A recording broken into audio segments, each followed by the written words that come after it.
โดยสบายดีเนาะ สบายดีเด้อเนาะทำกะเขามาเป็นครั้งแรก สาวว่ากับสาวเมยมาเป็นเทื่อที่สองเนาะ แม่น ก็ให้อันพ่อน้องคุณหน้ากับสาวบัวคำอัน ถาม กันด้วยเนาะ โดยถามได้สบัว จะซื้อเนี่ยไร ก่อนอื่นกะขอญาตถามชื่อก่อนเนาะ โดย ชื่อว่าจังไรเนาะ สื่อแมว อายุจักปีเลย อยู่35 อืม35 ปี โดย กำลังงามเนาะ กำลังขึ้นนะ กำลังวัยกำลังวัยกลางคนว่าซั่นซะเนาะกำลังคนคิดคนหา แม่นเยอะ สร้างสา สร้างกระดังแบบว่าอยากได้อยากมีสับอยู่เนาะ แม่น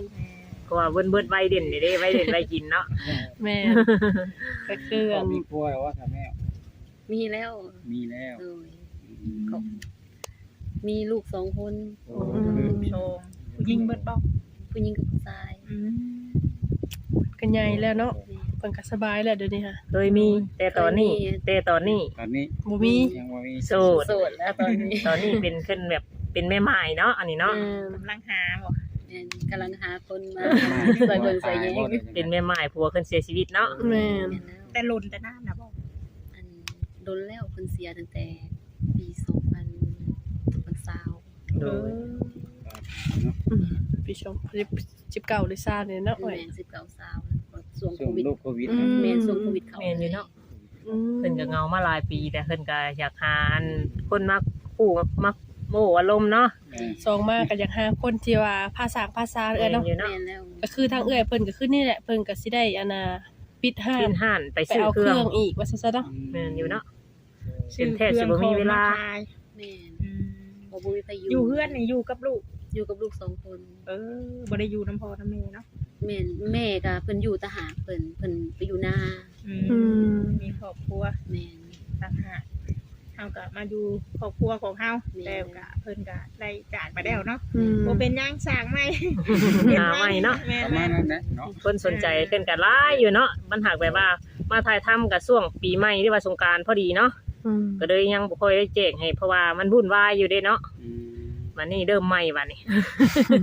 เอาเมื่อใหม่วันนี้เพราะว่าสาวอันแม่วันนี้บ่มีเพจบ่บ่มีแม่นบ่มีไลน์บ่ ยังบ่มีลาย ยังบ่ได้ตั้งเนาะ ยังบ่ตั้ง เป็นตั้งมื้อนี้แหละเนาะ เดี๋ยว มื้อห มี น้า เครื่องไปก็ตั้งเลย มีโอกาสให้เพิ่นตั้งเนาะ แม่นเฮาก็สิมาเอาใหม่เนาะ จังมาเอาใหม่บัด แม่ นี้ นเพราะว่าบางคนแบบผู้เพิ่นอยากได้เฟซไลน์แบบเพิ่นจะได้ไลน์เนาะเพราะว่ามันสิมีการแชทหรือว่าพูดคุยมันเป็นการส่วนตัวเนาะ โดย ส่วนไลน์เพิ่นไปเฮ็ดงานเหตุการณ์หรือลาการอยู่ต่างประเทศส่วนแล้วเพิ่นสิมักใช้ไลน์เนาะเป็นหลักๆก็คือไลน์ว่าซั่นซะเนาะ โดย บางคนมันก็โอ้ยลินเฟซบ่เป็นแบบสิเด้เพิ่นใช้แต่ไลน์แบบสิเด้เวลาเพิ่นเห็นเฮาถ่ายทำเพิ่นแบบนี้เพิ่นก็สนใจอยากมาแบบว่าโอ้ลมแบบนี้หั่นนะ ลองเบิ่งเนาะ แม่น คุยเบิ่งหั่นล่ะเพื่อไปกันได้เนาะ แม่น ลองคุยอยู่ลอง แม่นอยู่เนาะ เนาะก็คือว่าทางเราก็คือว่าเงามาหลายปีหั่นนะเนาะ โดย ยกขึ้นนี่แล้วเราก็สิปิดห้านเลยเนาะปิดห้านเลยก็ไปเอาเครื่องอีกนี่ อันผู้หนึงไปอยู่นาแม่เฒ่า อ๋อ ผู้หนึงไปดิบแล้ว ไปเด่นเนาะเพิ่นก็บ่ได้โส คุ ด ยใน เนาะ อู่ว่าแม่นบ่ล่ะ บ่แม่นลูกชาวบัว เออ แต่ว่าเอาลูกมานํมื้อนี้เนาะ เอาอันนั้นก็ลืมกันบัดนี้โอ้ยเนาะเออ แล้วเพิ่นลูก ก็ใหญ่เติบแล้วดูเนาะได้จักปีแล้ว โด ดู ยผู้กุ๊กกะ9 ปีปลายแล้ว สิเข้า10เลยเนาะ แม่นสิว่า10 ปี ผู้ชองได้ซะ 2 6 ปีปลาย บ่ดี พอได้ยืนลูกเนาะ แม่ ไปดินใช้สะสงกรารปีนี้ บ่ได้ไปใส่คล้ายเครื่อง ขายเครื่องเอาเงินอย่างเดียว ขายดีบ่ได้เว้าได้เนาะ แม่นคล้าย ขนาดถ้ามามันบ่เป็นสงกรานต์ก็ยัง ยังเด้อ หัวสิมุน สงกรานต์น่ะ เนาะป้าจนบ่ได้หยุดทางเพิ่นกะ บ่ได้เว้าหยังเนาะ เนาะ แม่น บ้านเพิ่นอยู่ใน แม่มีคนใน อยู่ ในหมู่เนี่ยเนาะ แม่น มาตอนแรกเนี่ยแบบเป็นแถวนี้จะเป็นพนักงานหลายเนาะแถวนี้เนาะเพิ่นจะได้มาซื้อเพิ่นเลิกการเลิกหยังเพิ่น อาหารเนาะ แม่ อาหารคล้ายๆเนาะแถวนี้ เบิ่งบ่ชงเนาะบ่ชงเนาะ ถ้าขายอาหารการกินก็สิดีได้นี่เพราะว่ามันเป็นน้ำแม่น้ำใหญ่เติบเนาะบางนางเล่น ถ้าแล้วบ่ได้ขายบ่คือไม่ตูบจังได๋ตะกี้น่ะขายบ่ เคยอันตะกี้ร้านขาย อ๋อ ขายตำ ขายตอกขายตำมานั่งลิ้นกินอันนี่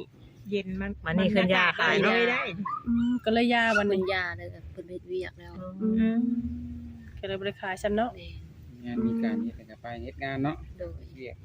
คือว่ามันเป็นเศรษฐกิจบ่ดีปานใดขายเครื่องขายของชั่วเครื่องของมันแพงเนาะ แม่นกำไร เฮา น้อย แม่นเฮาภาษีเอาแบบว่า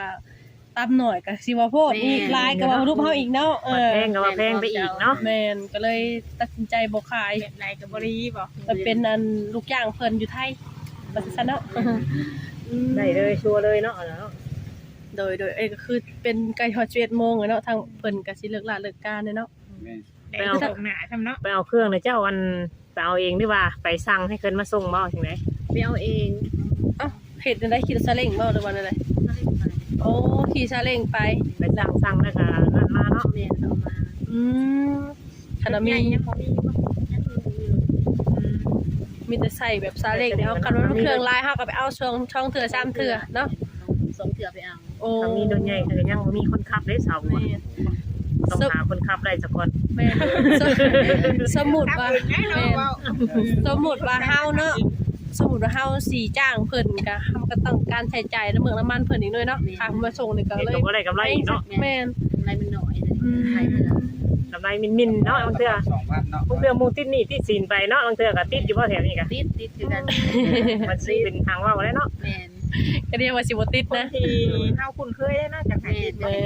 นเพราะว่าเฮาอีกเฮาบ่ฮู้จักเฮาคือเฮาสิกล้าติดภาษาบ่กล้าแล้วเนาะ กล้าแล้วเนาะ บางทีเฮาบ่มาเลยได้จ้ะติดตามได้บ่เนาะ มีแต่คนเคยกันดึงเท่านั้นแหละเนาะจัง แม่น ได้ติดก็ให้ติดแต่เพิ่นก็ให้แน่เต้นแน่หั่นนี่ แม่น แต่ก็ต้องมีทุนนั่นหลายขึ้นนะจังได้เนาะ แม่น แม่น เพราะว่าเพิ่นเอาทุนไปก่อนเด้ แม่นกำไรเฮาจักอยู่ข้างในเนาะไปบ่ใช่จักเทื่อเนาะ หมุนอยู่นั่นแหละเนาะ มุนอยู่หั่นแหละว่าหากำไรบ่เห็น กำไรจะขึ้นอย่างหมุนไปเนาะหั่น ขายนี่ขายยังไงต้องแม่ขอ ขายทุกอย่างแบบเครื่องแห้งแบบอะไรนะ เครื่องใส่เครื่องซอย เครื่องดื่มน้ำอาหาร แล้วก็เครื่องกินครับ ขายของซ้ำเนาะขายของซ้ำ แม่นพอเฮ็ดแบบนี้มันก็สิได้กำไรคักไปว่าหนึ่งมามันบ่บูดบ่เน่าเนาะ แบบ ถ้า ว่า แม่นสมมุติว่าเขาเป็นขายประเภทผักเภทปลาเนี่ยมันเน่ามันเปื่อยก็ถิ่มแม่นบ่เลย บ่ได้ขายมื้อนี้กับมื้ออื่นก็ขายต่อเนาะนี่ แม่น เนาะจะอยู่ได้เป็น4-5เดือนไป โอ้ถือว่าเบียร์เฮาบ่ได้ขายเฮาก็ได้กินเองเด้ใครอยู่เนาะ แล้วเมาอีกก็ซั่นซะ เพิ่นก็บ่ได้เมาทั้งหลายขายแต่เครื่องอย่างเดียวหัวหมุนอย่างเดียวเนาะ ปีใหม่ก็เลยลูกค้าคือสิหลายขนาดเลยเนาะ ลาย อืม ลายเบียร์แบบเบียร์จนบ่พอขาย อันนี้เนาะน้ำก้อนน้ำแก้นได้ใช่แบบไร น้ำก้อนก็บ่มีเลยจนมื้อก่อนนะ จึงขาดตลาดเนาะ แม่ เพิ่นมาส่งบ่ทัน เบียร์เจ้าขาย อัน215,000 โอ้215,000อยู่บ้านเฮาเถอะ250,000 แม่น203,000 อืม 4,000 แสดงว่าห้างเขานี่ขายเครื่องนี่ธรรมดาสามารถส่งเนาะ แม่นจำคานส่งเลยเฮาก็บ่ซื้อเนาะ นั่นแหละเพิ่นขาย อันนั้น จะขายดีนะสาเหตุนะ พอจะมาเอาเบียร์มากะ เบิดไว เบิดไว้ แม่นบางคนมาเอาเถอะ2เถอะ3มันก็เบิดไวเลยเนาะทางเฮาเถอะโอ้กินลังหนึงก็เกือบเที่ยงคืนบ่ต้องเปลือนแพงเนาะ แม่นแม่น คือว่าถูกได้อาหารเพิ่นน่ะแบบว่าราคายขึ้นบ่ต้มก็มันได้มือแต่เฮามามันนั่นก็ถูกบ่ทุกอย่างเนาะ อืม บ่อาหารเพิ่นน่ะ ตอนเช้านี่ก็ตื่นแต่เช้าว่าดุกหนึ่งเขาวหนึ่งน้ำจักโมุ่งจะตื่นนะ ตื่น5:00น เพราะว่าเพื่อหนึ่งเขาวหนึ่งน้ำเนาะอยู่ให้ เอา กิน อยู่ให้กินให้ลูก มาเปิดห้านมันนี่เนาะ แม่น อันนี้ลูกยังทันได้เข้าโรงเรียนเนาะคันเข้าโรงเรียนแฮงสิหัวมุนอีก แม่น เดี๋ยวสิไปส่งแน่สิไปเอาแน่นะ เพิ่นบ่ได้ไปเองบ่ อันใส่ก็ลูกฮะ แม่น อันใครจะยังได้ลุงหับส่งให้ พอได้ดุงซอยเนาะ นั่นแหละ ได้ลุงส่ง ใคร ให้ นี่ เฮาก็ได้แบ่งเบาภาระเฮาอีกไปอีกเนาะ แม่นอยู่ คันซั่นน่ะเพราะแฮงอีก น้องเขาได้ปลานะ โอ้เราก็ตึกเก่งเนาะ อ๋อคือว่าสร้างได้มีปลาหลายเนาะ ปลา เท่า ลา นี้ ย ก็ เลย โอ้ จัง ย เพ นั่น ราะ นี่ ว่า แห น้ ละ องตึกเบ็ดแค่เดียวได้เลย อืม น้ำบ่เคยบกแค่เทื่อบ่แถวนี้นะ บ่เคยบกเลย อ๋อ มีคนมาหลินอยู่บ่ปีใหม่กะ เจ้านี่นะ แม่น บ่ได้ โอ้ เอามันบ่ฮิตเนาะ มันบ่แม่นน้ำมันก็แบบมันบ่ไหลนะแบบ แม่นอีแม่นเนาะถ้ามันมีน้ำแบบวันนั้นไหลลงไปแล้วมันก็สิ ถ่ายเทเนาะ มันก็สิ ไอ้ ใช่ น้ำมันขังเนี่ยมันบ่สะอาด แม่นเขาก็บ่กล้าลิ้นเนาะ แต่ปลากระลายยอดเลย ถือว่าน้ำดึกได้หนองชานี่เนาะ เลิก โอ้มีคนลงกลางอยู่เว้ยทางกลาง บัญญามนั่นน่ะเพื่อขึ้นมาฮอดพี่บ่ ลงไปใส่มอง โอ้ ใส่มองเลย บัญญามนั่นขึ้นเต็มเบิดบ่แถวนี้ เต็มขึ้นฮอดพี่ โอ้ บรรยากาศ ดีขนาดเนาะ แม่นคันตกนี่ ไม่แล้วโอ้ยเย็น แม่น อืมแบบว่าเฮานั่งในนี่แบบอ้ายน้ำขึ้นมาแล้วมันสิได้ความเย็นเด้เนาะมันก็เย็นสดชื่นเนาะ ถ้าหนุ่มๆมาโอ้มาร่มน้ำกันสิมีพอมีเวลาร่มกับเพิ่นอยู่บ่ โดคันมากอะสละปิดห้าได้จากมือหนึงถึงมือเนาะเนาะมานั่ง สะ ซะ อาดเนาะ เสียเวลากันเนาะมื้อใดมากั เจ็ น ดมื้อแล้ว มาก็ต้องโทรมาบอกกันได้เนาะ แม่นว่าบ่ได้เด้อเฮ้ยเบิ่งเด้อเฮาปิดห้านเพิ่นบ่มาซะเนาะ คันว่าคืออยากมาก็มาได้เนาะ แม่นอยู่ คือ บ้า ผ่านมาได้จ้ะตั้งแต่อัน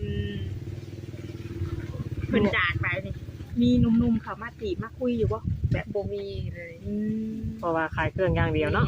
ทำมา มี หา แต่ กิน หา อย่าง เงิ เดี น ยว หาเงินเลี้ยง แบบเพิ่นมาชื่อเครื่องได้จ้ะแบบเพิ่นได้จีบเฮาบ่แบบนี้เพิ่นฮู้ว่าเฮาโสด บางคนก็หยอกอยู่แต่เฮาก็แบบฮู้แต่ก็ฮู้อยู่นะว่าเขาหยอกแต่เฮาก็บ่ได้อันนั้นนะ ก็บ่ได้จริงจังอย่างเนาะ บ่ได้ใช้ใจ แม่นบ่ได้ใส่ใจเนาะ แม่น ตอน เพราะ นี้ ว่า ก็คือ โสด เปิด แบบว่า ใจ ก็คือว่าทางแม่นก็คือว่าทางเอื้อยเพิ่นนี่เล่าโสดเนาะแบบลูกค้ามาเขาต้องฮู้แล้วว่าเพิ่นโสดต้องหยอกอยู่แล้วแม่นบ่ แต่ เฮา ว่า ก็ ก็บ่ได้แม่นมาสิจริงจังแบบนั้นเนาะ แม่นก็เขาก็เลยฮู้ว่าเพิ่นหยอกเพิ่นเคยหยอกเขาแล้วเพิ่นก็คือสิบ่คิดบ่จริงจังนำเฮาปานใดเนาะก็เลยแบบบ่สนปานใดนั่นเอ้ยก็เนาะก็เลยมีแต่ค้าขายมุ่งหน้าอย่างเดียวว่าซั่นซะเนาะก็เลยมาฮอดจุดๆนี้ก็เมื่อยแล้วเพิ่นว่าบ่ได้เนาะ แม่นอยู่เนาะ เมื่อยกับการที่ว่าไปซื้อเครื่องซื้อของหรือว่าเฮ็ดทุกอย่างก็คือเฮาเป็นผู้นำพาผู้เดียวเลยเนาะ อีกนึงมากอายุก็เริ่มร้ายขึ้นในแบบนี้เนาะ แม่นแล้ว เพราะว่าก็อยากสั่งไปได้เพราะว่าอยู่ไปก็สิแก้ไปเนาะ